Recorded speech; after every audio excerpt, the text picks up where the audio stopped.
সিয়ামের মধ্যে প্রচুর শিক্ষা আছে।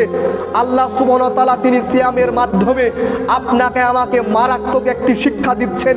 সেটি হচ্ছে কি, গরিব অসহায় দরিদ্র মানুষ সে কতটা কষ্টে জীবন যাপন করে, তার একটা শিক্ষা আপনাকে আমাকে আল্লাহ সুবহানাহু ওয়া তাআলা তিনি সিয়ামের মাধ্যমে তিনি জানাচ্ছেন।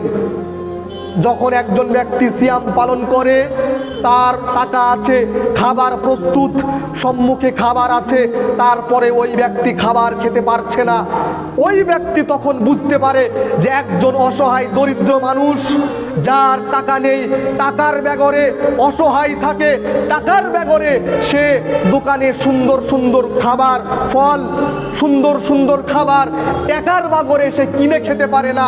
কতটা কষ্টে সে জীবনযাপন করে, কতটা কষ্ট সে সহ্য করে। একজন অর্থশীল, একজন সমর্থবান ব্যক্তি যখন সিয়াম পালন করে, সে ওই গরিবের কষ্টটা অনুভব করতে পারে যে শুকিয়ে না খেয়ে দিন কাটাতে কতটা কষ্ট। একজন গরিবের কষ্টটা সিয়াম যে ব্যক্তি পালন করে সে অনুভব করতে পারে, পারে কি পারে না? একজন গরিব মানুষ না খেতে পেয়ে কাজ করে কতটা কষ্ট হয়। এই সিয়ামের মাধ্যমে আল্লাহ সুবহানাহু ওয়া তাআলা আপনাকে আমাকে শিক্ষা দিচ্ছে যে দেখো গরিবরা কতটা কষ্টে তারা জীবন যাপন করে।